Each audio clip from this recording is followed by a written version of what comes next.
Hello and welcome. You're watching 84 TV Radio News Updates, coming to you live from Abuja, Nigeria's capital. I am Adirayo Senami.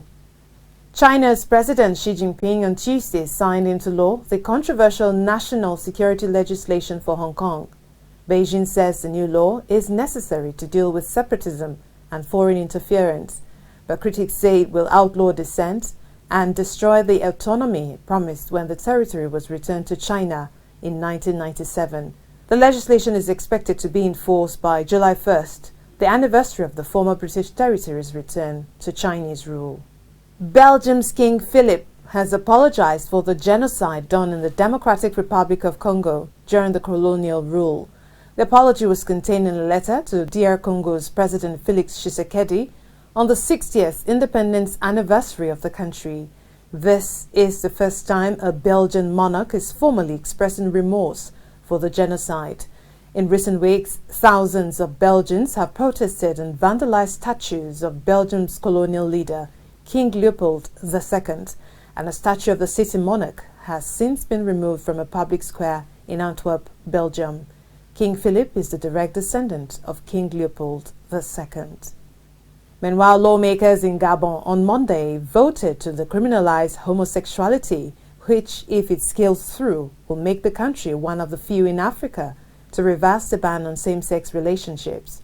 The move to reverse part of the law has sharply divided opinion and ignited intense debate on social media in the nation, where homosexuality is still seen as a taboo. As of 2019, Gabon is one of the 73 countries around the world where same-sex relationship was illegal. Iran on Tuesday sentenced the former opposition figure Ruhollah Zam to death. The Islamic Revolutionary Guard Corps announced the arrest of Zam in October 2019 and described him as a counter-revolutionary who worked with France's intelligence service. Judiciary spokesman Gholam Hossein Esmaili says the court charged the accused of 13 counts of corruption on earth. Corruption on earth is one of the most serious offenses under Iranian law. We'll take a break now. When we return, AIDS researcher wins prize. Stay with us, details coming shortly. I am a refugee from Rwanda living in Kenya, but I'm also a nurse working on the front line during this COVID-19. I'm a refugee from Iran living in Sydney, Australia. I'm also a civil engineer running online series of live conversation with doctors for the community. I'm a refugee in Ghana, but I'm also a nursing student. I help my community to stay safe by sharing useful information on COVID-19. I'm a South Sudanese refugee living in Nairobi, but I'm also a communication officer giving timely and verified information on COVID-19 to my community. I'm a refugee from Burundi living in Rwanda. I'm also a refugee college guidance counselor providing support to refugee students during this pandemic. I do it for you. I do it for you. I do this for you. I do it for you. I do this for you. I do it for you. Welcome back. You're watching 84 TV Radio News Updates.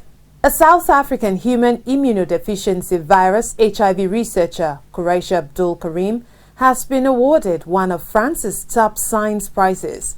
She won the €500,000 equivalent of $551,000 Christophe Mirieux Prize for her work for the Durban-based Center for Acquired Immunodeficiency Syndrome AIDS program of research in South Africa, CAPRISA, which she heads.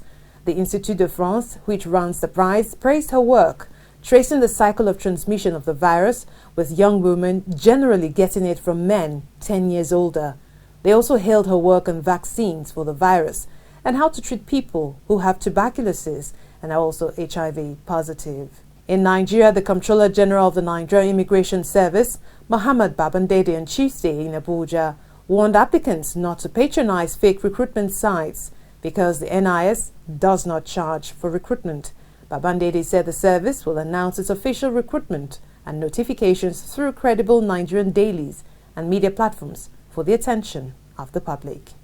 Still in Nigeria, a former chairman of the Abuja Council of the Nigerian Union of Journalists, NUJ, Mr. Malaki Usendo, in an interview with 84 TV Radio, spoke on journalism at the forefront of the battle for truth. When asked about the role of journalism in Nigeria, he says journalists have risked their lives to speak truth to power, and the consequences have been debilitating. Journalists have already expended their lives. So they are not, they speak the truth to power. But one thing that people don't understand is that when they say journalists go and do investigation, go and do this thing, do you know, that there are people who are paid and who have the statutory powers to carry out investigation and who have the power to compel somebody to bring evidence? The media have no such powers. Meanwhile, a former policeman in the United States, Joseph DAngelo, on Monday pleaded guilty to 13 murders, confessed to 30 rapes, dozens of robberies and kidnappings under a crime spree that terrorized California in the 1970s and 1980s. The prosecutor, Amy Holliday, said the death penalty is not an option, but they've secured 11 consecutive life terms without parole for DAngelo. And that's it on 84 TV Radio News Update, coming to you live from Abuja, Nigeria's capital. You can join the conversation on our website at www.84tvradio.com. Please follow us on our social media platforms at 84 TV Radio on Facebook, Twitter, LinkedIn and Instagram. Subscribe to our YouTube channel at 84 TV Radio. Many thanks for watching. I am Adirayo Senami.